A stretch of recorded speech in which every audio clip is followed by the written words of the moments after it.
My name is Aaron McManus, and welcome to the Battle Ready Podcast. I'm here with my dad. Good morning. It's good to see you.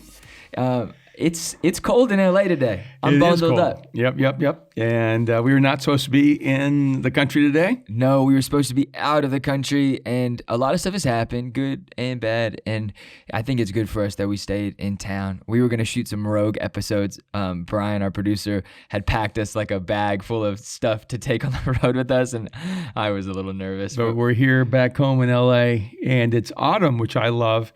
And we cannot go any further without congratulating Joe Biden and Kamala Harris for their President victory. And Vice President. And we do want to celebrate that for the first time in U.S. history, we will have a woman who's both of Black descent and South Asian descent as an executive branch representative, as Vice President of the United States. It is an exciting, I say an exciting day, but it's been an exciting week. Mm-hmm. A little too exciting.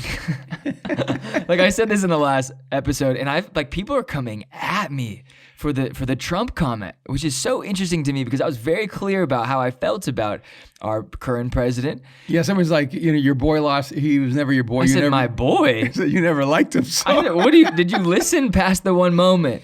Yeah, they haven't watched all your rants for the last 3 years in our house of how much you despise the things he said and did. But to say, I did think he would be a better president.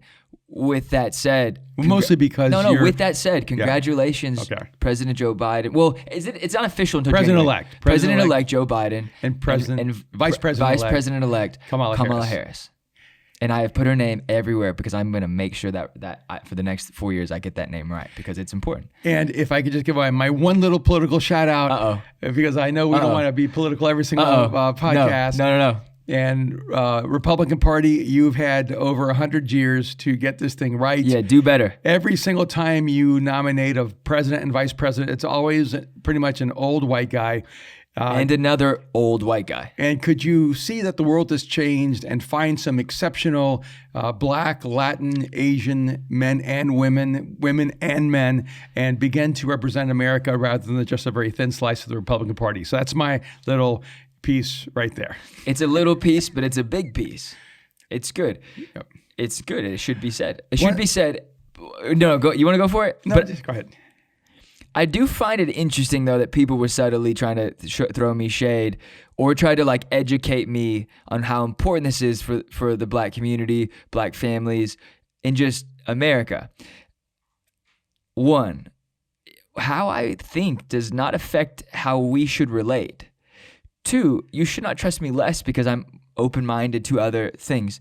Three, that guy is not my guy, so I don't know how many times I gotta say it, but I am more. But I think I was talking to one of my good friends, Mac, yesterday, and we were talking about how you can be conservative, but also be more liberal. Mm-hmm. With human rights. I was talking but there is no there's no third party to represent us. So it's it's tough when you have to mix and match your politics. Yeah, I was talking to a businessman yesterday who's an immigrant. Yes. Not white, in that sense, European. Brazilian. And his family is very liberal. And I could tell, and he said, I am an economic conservative.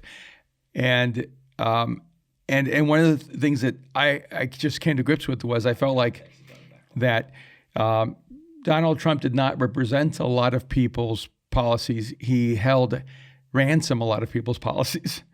And then people who really believe in healthy economic strategies or philosophies or believe in a free market system and a meritocracy or other dynamics that they believe actually enhances the culture and gives everyone an opportunity. They were, in many ways, they felt handcuffed to a person who did not represent them in character and approach and essence. Yes. So we should move on. We'll come back to this along the way. But no. I think it segues into what we were shooting the first few episodes of McManus on the Hillsong channel. Oh, that's right. This last Friday, which was really exciting. Yes. And shout out to Steve Kosh. Can I give a little back behind the scenes? Shout out to Ben. What? A little behind the scenes kind of secret. Sure. We shot one version in case Trump won. Yep. We shot one version in case Biden won. Yep. And we shot one version in case we didn't know who Yeah, won. we were like, well, if the whole world is still up in the air, well, this is our up in the air episode. That was really funny. But I just shout out to the team over there, amazing people. Check out the episodes at hillsongchannel.com. You can also subscribe to their app. They've always been really supportive of us. We want to make sure we're really supportive of them. I posted their post of what they posted on Hillsong channel of like me and you. It's like a cool little like commercial we did at the end.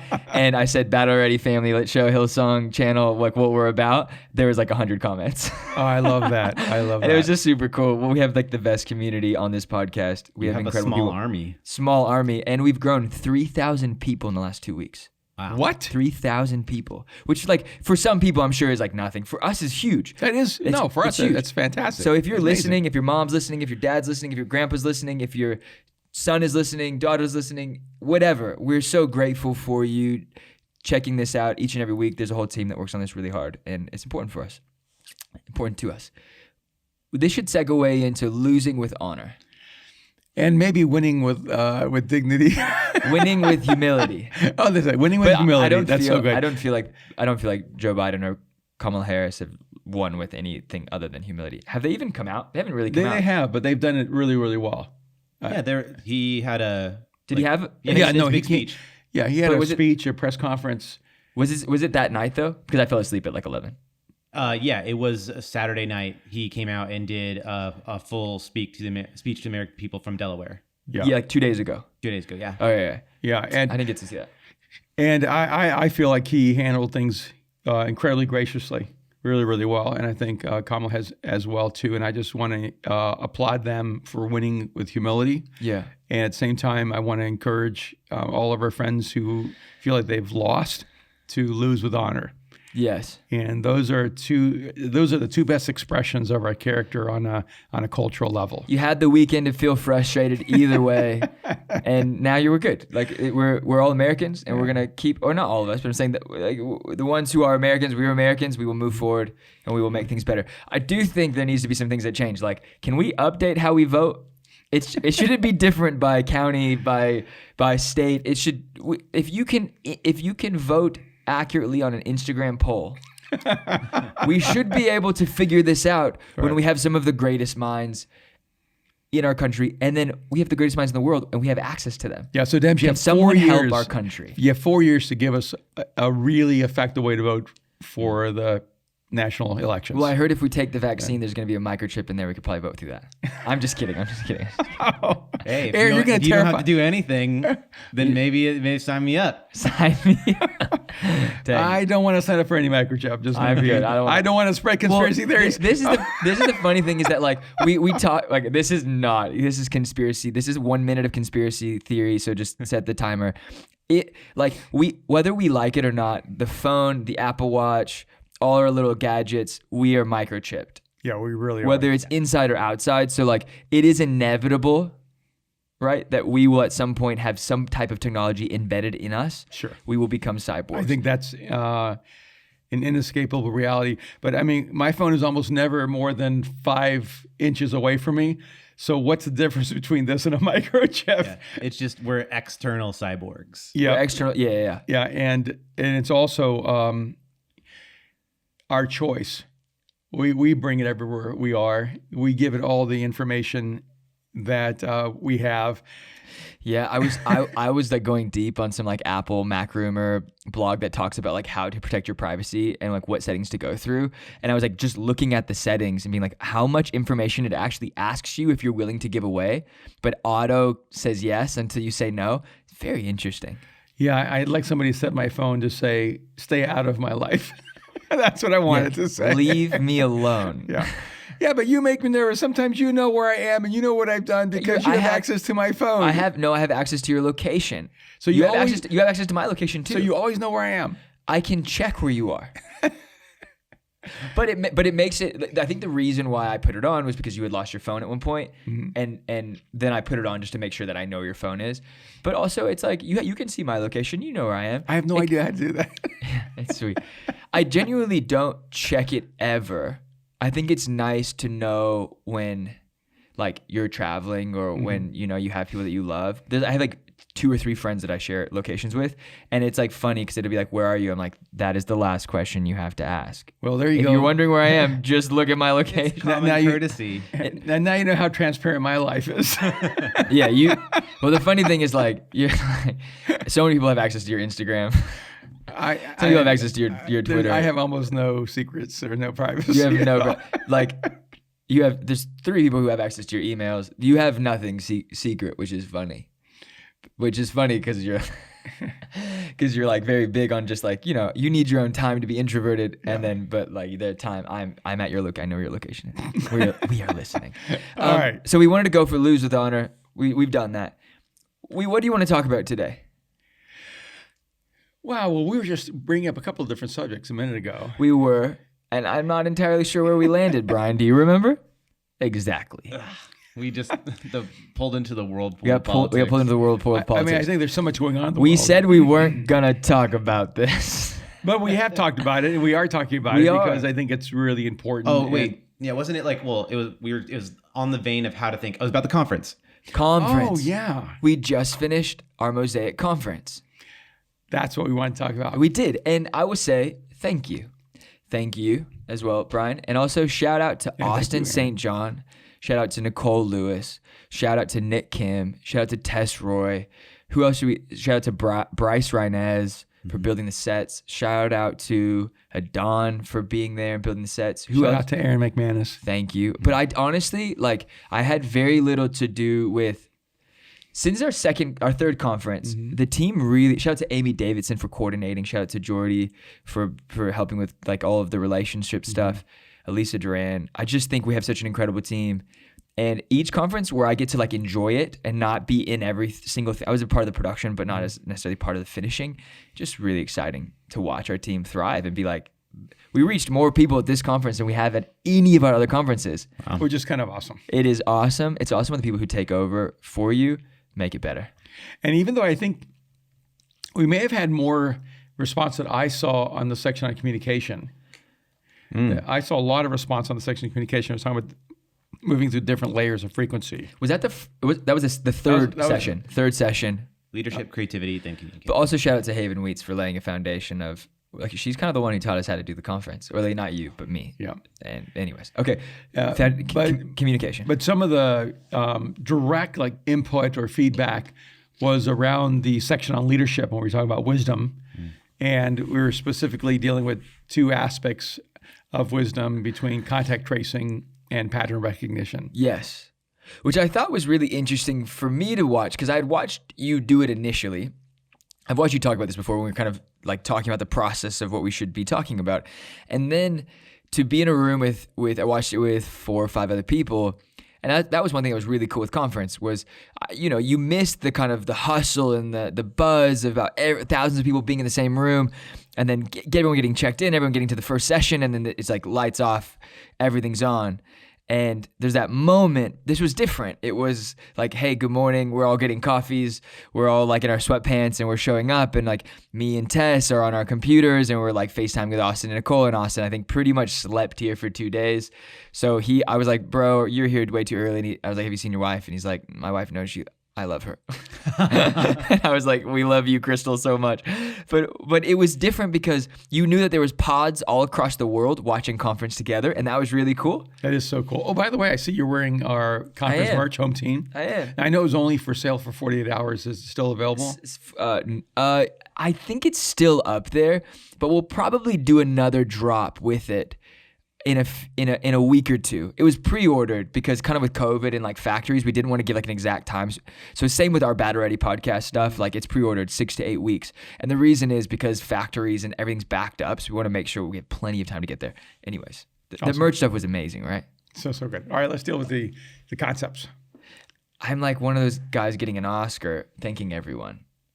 Turn the orchestra on, the symphony. Contact tracing. A brilliant parallel metaphor to what is going on in the world with COVID and the virus, and this idea that like we have to make sure everyone has our information at all times just in case someone gets sick, and we can contact trace and let you know that you were exposed to something that was going on in the atmosphere, the environment that you were in.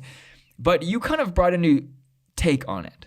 Can you kind of give it in 30 seconds? Yeah, I just thought it was interesting when I kept hearing the CDC and others talking about contact tracing and trying to track back all the contacts you've had, all the relationships you're in, all the places you've been, to be able to trace everyone who might have contact with someone who has the virus, and then also be able to trace it back to where the infection began. And which will be really interesting to see if there's any contact tracing done this week with all the celebration of the election. Well, I do find that like it's just funny because there's an app, Citizen, that a lot of us use in LA because it lets you know if like there's a shooting outside your house, which at my house there is a lot, and it was like, you know, Biden, Harris win, Biden, Harris win, Biden, Harris win, and I was like, it's so funny because when it was the other stuff, it was like stay inside, COVID, stay inside, and then like a day later, it was the highest reported amount of COVID due to probably the celebration. And it's harder to trace. Citizen said that. Okay. He like said both sides of it. So I was like, okay. There you go. Yeah, I've had so many people send me photographs of two different crowds and two different media responses. But the whole point is not that. The whole point of this is that when you're in a crowd, it's harder to contact trace. Oh, impossible almost. Because then you don't know really what brought the infection into that large crowd.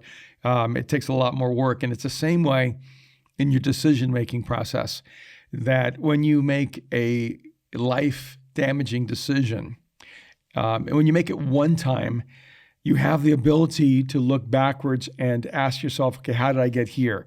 Because one of the interesting questions people ask a lot of times is, how did this happen to me? And it seems like when we have our worst consequences, when we have the result of our worst decisions, we have no idea how we got there. And so that almost is a universal question. How did I get here? How did this happen to me? And what I'm saying is it's really important to break that down and do contact tracing through your decision-making process. Work your way backwards to figure out when you made the decision where the momentum of this consequence became irreversible.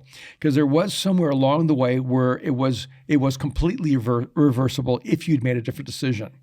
I'm always surprised when people go or say this thing of, how did I get here? You've said this my whole life. I think you have a talk that you use this kind of thing about like, how did I get you here? And you're like, no, I don't think that's the right question. I think you were there. I think you know how you got there.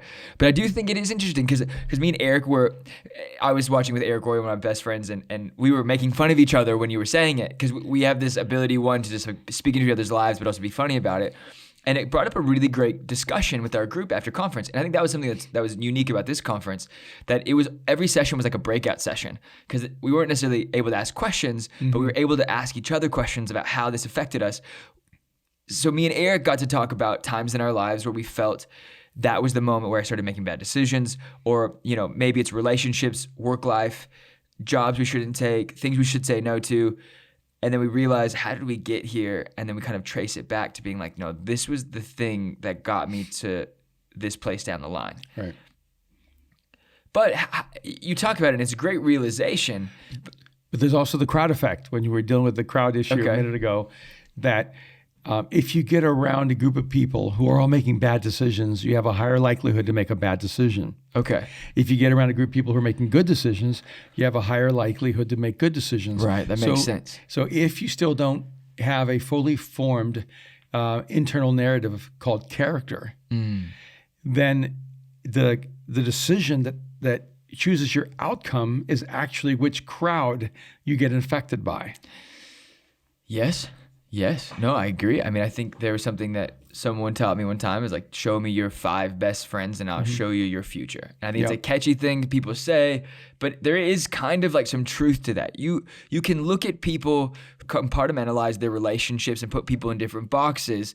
I've done it. I think everyone does it at one point in their life. You have your college friends, you have your high school friends, you have your church friends, you have your work friends, you have your family friends, you have your back home friends, you have your new city friends. And it can get kind of confusing to yourself of who I am in every room. And one thing with character that you've taught me is like, can you be the same person in every room? That's when you know your character is stronger than other people's influence on your life. Yeah. There is always struggles. Right. But I also think in terms of decision-making process, we have a pattern of lying to ourselves, of deceiving ourselves by convincing ourselves, oh, this time it's different. What do you mean this time is different? With our decision making? Yeah, I'm going to make this bad choice, but this time I'm not going to let it go all the way to that destructive choice. But I'm just going to ride close enough to the line of bad choice, so without actually end up with bad consequence. Right. And usually, if you get close to the line, you fall over to the other side. I do think, though, there is like a huge. We talk about contact tracing and we talk about knowing when you made the bad decisions. I think it's mostly like looking up, going like, is your life in shambles? Because I think you can make a bad decision and come back from it. We've seen that. Of course you can. But I do think that there are a lot of places in our world that do not allow the comeback. Right? And not to say that everyone should come back to the thing they were at before, but I do think that we can become a very judgy species. And I think you saw it with COVID. Neighbors were outing each other. Even like, I think, do you see the thing about Chris Como getting a haircut over the weekend? He was in a barbershop with no mask on. And then his neighbors were like ripping on him. I mean, that happened with Nancy Pelosi, right? Yes, Yeah. did. The Como one is like maybe worse because he did it right in front of a window at a storefront. Like you're in New York, my guy. You know what's worse than Chris Como not wearing a mask, getting a haircut? Because you do get like elitist privilege when you're elitist. To me, the worst thing is the person who took the photograph. Because, and I know, I know that was a conservative taking a picture going, here's a liberal. No, I don't think so, because there's people in his building that were like narking on him saying like he refuses to wear it in his lobby. He refuses to wear it in the elevator, in the hallways. Right, but I'm less nervous about Chris not wearing a mask than I am about America being the Gestapo. Yes. Over all of each other. He believes he's on the other team for me. And let him live his life. It was him in his barbershop. Also, you live in the same building. In New York, there is no way you're getting around the fact that like you live in the same building, you're contaminated with each other. Yeah. But the point of it, what you're saying is that we can become what I was saying is we can become a judgmental society where we just refuse to let people figure things out. And that's where I just get annoyed with the contract tracing thing. But you also had a second half to it. You had a second part to it.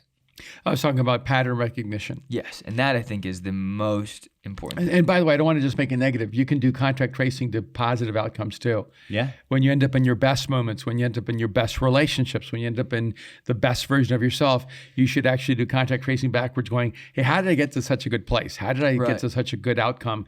And you can actually begin to build patterns, which leads us to pattern recognition, patterns of exceptional behavior, exceptional outcome. And I've done both of those in my life. Whenever I fail, I always do contact tracing backwards to go, what got me here? Whenever I succeed, I do contact tracing going, okay, what decisions helped me get here? And that allows me to add to my muscle memory, my intellectual muscle memory, information that I can use going forward. And which leads me to pattern recognition, right? And one of the things that I've seen in leaders, because when you break down leadership, it's so fascinating to me. When years ago, I think I worked as a senior scientist for Gallup, and you think or you did? I did. I wasn't sure if you had projected it. No, I did. And if you're not familiar with Gallup, they did the Gallup polls. They also run an incredible personality test that kind of predicated the Enneagram called the Strength Finders. Right.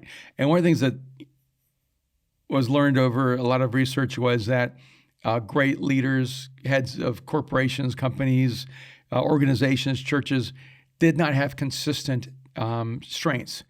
Like they might have had futuristic, or they might have had focus, or they might have had restorative, all these different identifications of strengths. Yeah. But what they did find is that every person who was an effective leader knew their strengths and worked from their strengths.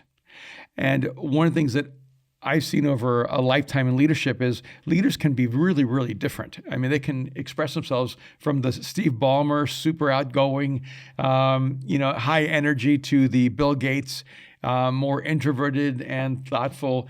But the consistent thing in leadership that I've seen is that great leaders are really good at pattern recognition. They recognize patterns in people. They recognize patterns in organizations.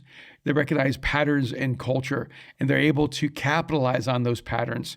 It's why they're able to identify the right people for the right job. It's why they're able to build a healthy, resilient culture. And it's why they're also able to capitalize on the economic turbulence of the world around them, because they begin to see patterns. It's interesting because you talked about this in your talk at conference, about how I kind of grew up going to meetings with you, and I would sit down and I would, on a notepad, break down the room, personality types, like dominant figures, passive figures, people who did not want to be there, people who wanted to be there, and I would make lists on my little notepad of like every single person in the room and the dynamics.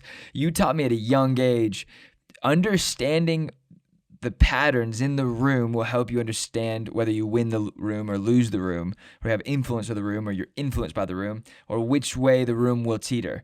And you were doing this in boardrooms, you were doing this staffs, you were doing this church, you were doing this in the business world. And so getting to grow up watching that, I think I'm able to pick up on things.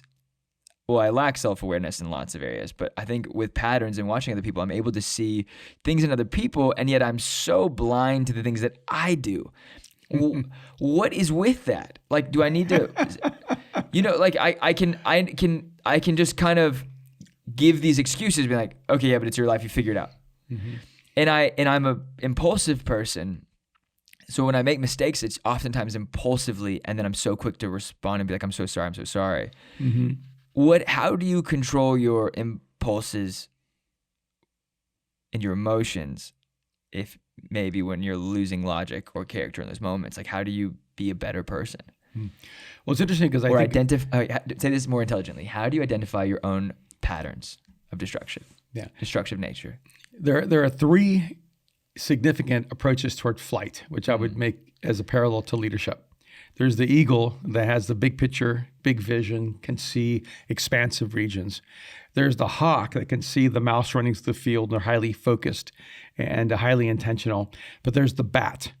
And bats are the only ones that fly based on feedback. And so they can fly in the dark with poor eyesight.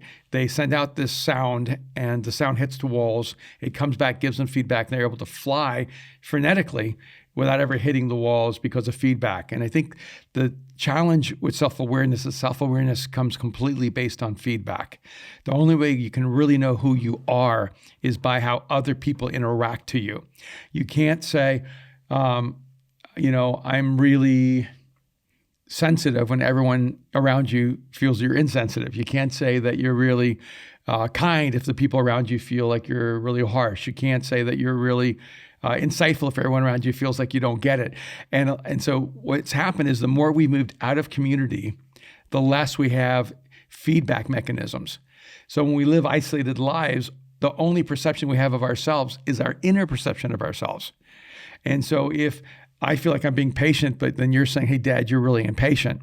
And then Mariah comes, hey, Dad, you're really impatient. And my wife, Kim, comes and says, hey, honey, you're really impatient. But I feel really patient. Then I am not paying attention to the feedback mechanisms that are giving me a different picture of myself. It's interesting because you talk about the three tiers of flight, but I think the eagle's tendency is to have almost no self-awareness. People with great vision do not always have great internal perception. That's what I'm saying. There's no feedback mechanism. There's strength to each approach toward vision. And so the person with vision, he can see the big picture, but he's so detached from people. And the hawk is so focused, they can see the little hamster running through the field, but they're so focused that they're blind to everything else around them. And then the bat is flying basically completely on feedback mechanisms. And so I like using those three. That one makes me the most nervous when people are like that, to be honest. Because I feel like there's a lot of people who come back and like, well, this person said this. And I'm like, I don't care what that person said. Right, but they're not leading. That they're concerned about what other people think as opposed to using feedback mechanisms to know who they are. We're talking about self-awareness here. No, I know, but I'm saying, but also it's leadership types. It's leadership types. I think there's lots of people who lead like that. They're not asking other bats for opinion. The sonar is going out to where the walls are, so they can actually move through the dark effectively. Okay, you lost me on that one. I'm with you. I agree. Sorry, my metaphor is a little too.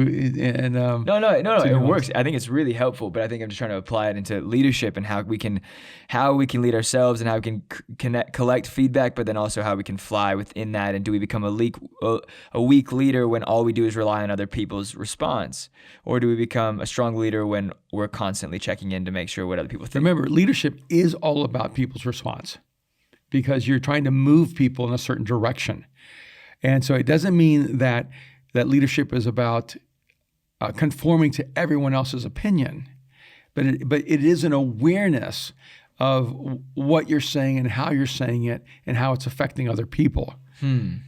And so if you're, let's say there's a fire and you're screaming fire and everyone's panicking and going in no direction, that's not leadership. You have brought clarity to the room and you've created movement, but you're not leading. Yeah. But if you say everybody run to the exit, but no one feels motivated to run to the exit because they're going, the football game's on. I'm going to watch the football game. You're not leading either, even though you are actually trying to give people direction. I do have an interesting... It's a combination. You have to convince them there's a fire and you have to get them to the exit. I do have an interesting story about fires and that same situation happening. I was with two friends. You were in another car and we were driving from Vancouver to Kelowna, Canada.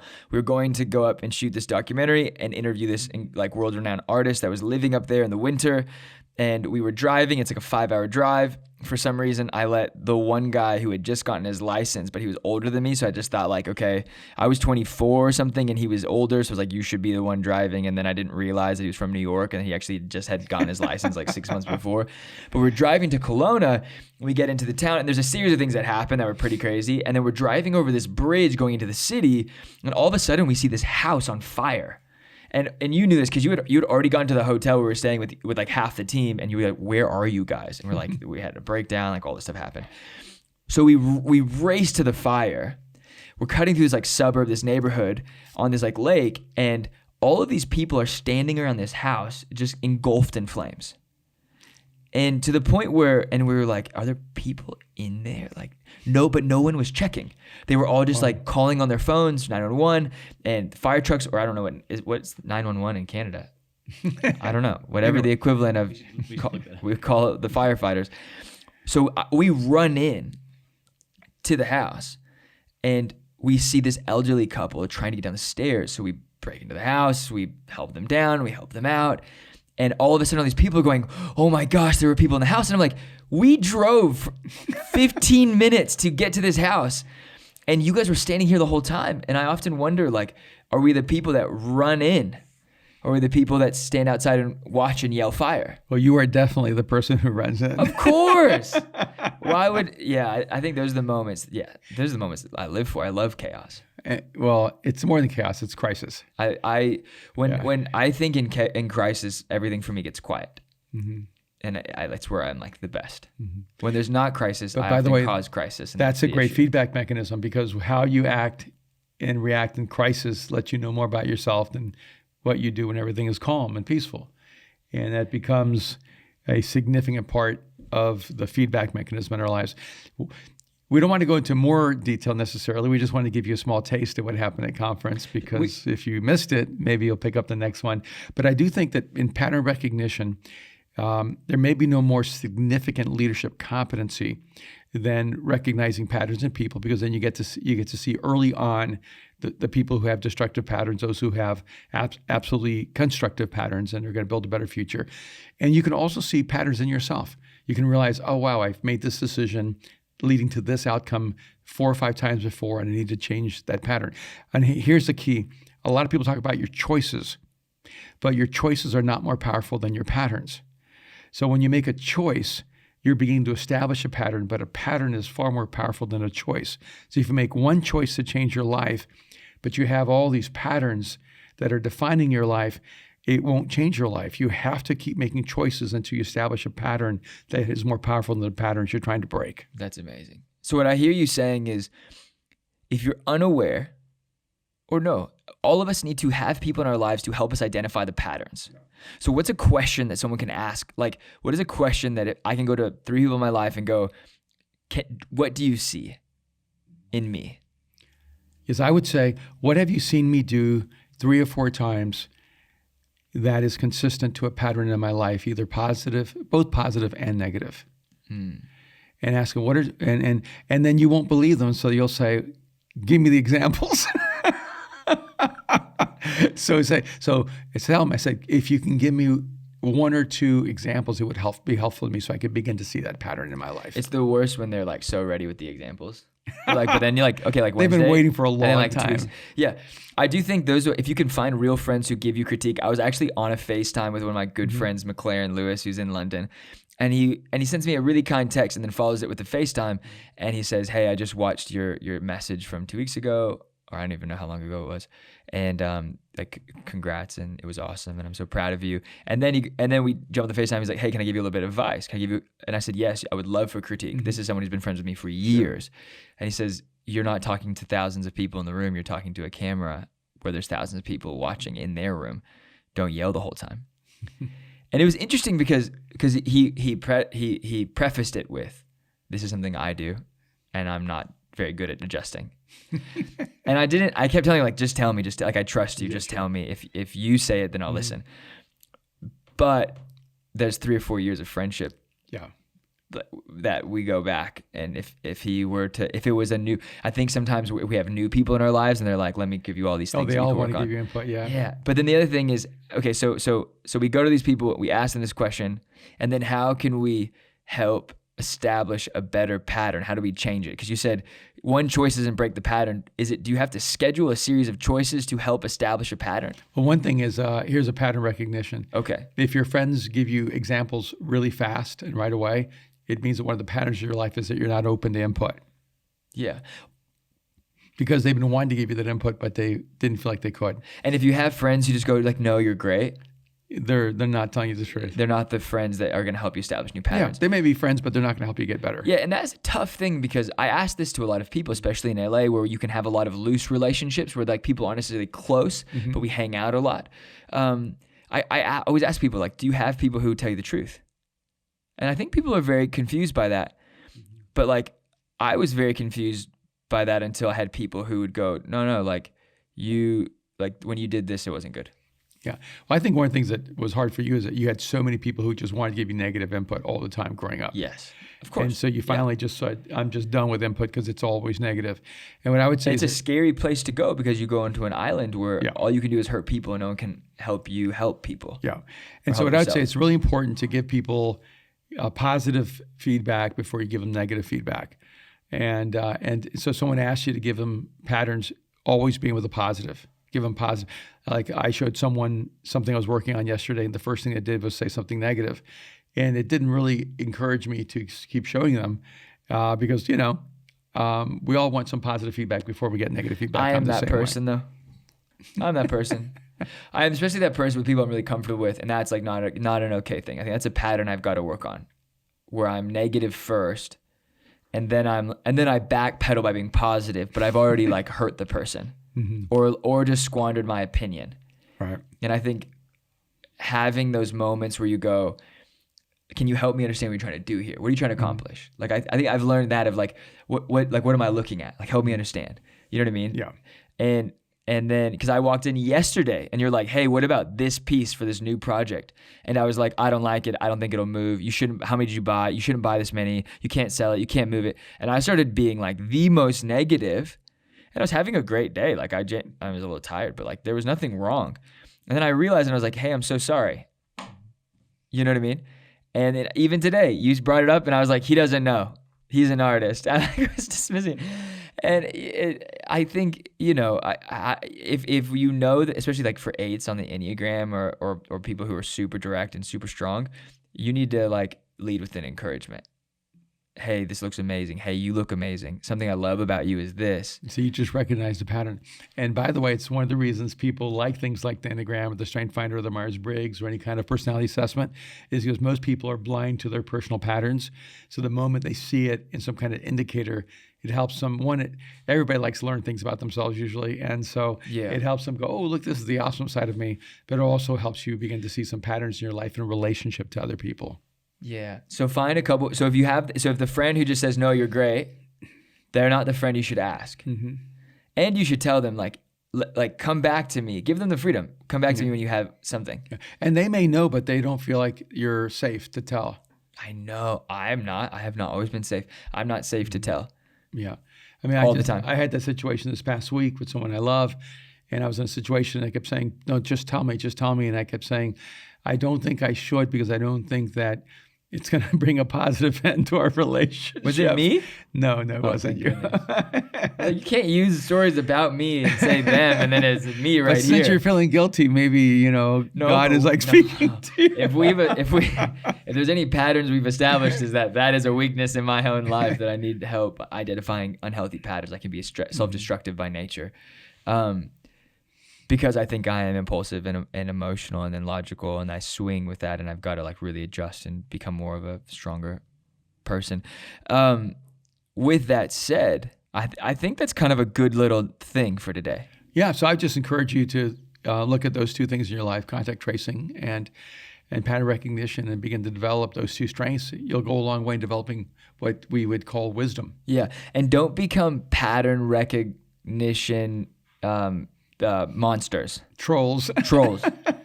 like start with yourself. Yeah, don't start recognizing all the patterns of other people. Yeah. That might mean the pattern in your life is condemnation. Do a pattern autopsy before you go and do it with anyone else. Yeah. And get tough skin. Like if you cry immediately after the first, like no one's gonna ever want to tell you anything ever. So like go in, have your good cry, have your good moment in the mirror, like you're a horrible person and this person's going to tell you, and then let the other person surprise you. So can I bring this full circle? Oh no. You used to be a bad loser. Such a bad you're loser. not so bad now. You're a good winner, but not a bad loser.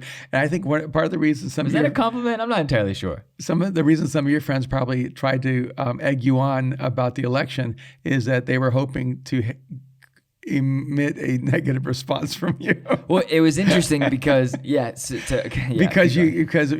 have to lose with honor, even if a person doesn't win with humility. You can't let the lack of humility in winning justify a lack of honor in losing. Yes. So that's a pattern I would love for all of us to recognize. I endorse this message. Will the Republican Party recognize their own patterns? I think the Republican Party, like myself, not saying a Republican, but saying more conservative, I think they're going to be thankful for the change. And I think they're going to have to go back at it and going like, I have 4 years. We have 4 years to make an adjustment. Well, really, they'll only have to deal with it for 2 because it doesn't matter. Well, through this process, I had the opportunity to have meaningful conversations with people on the Biden campaign.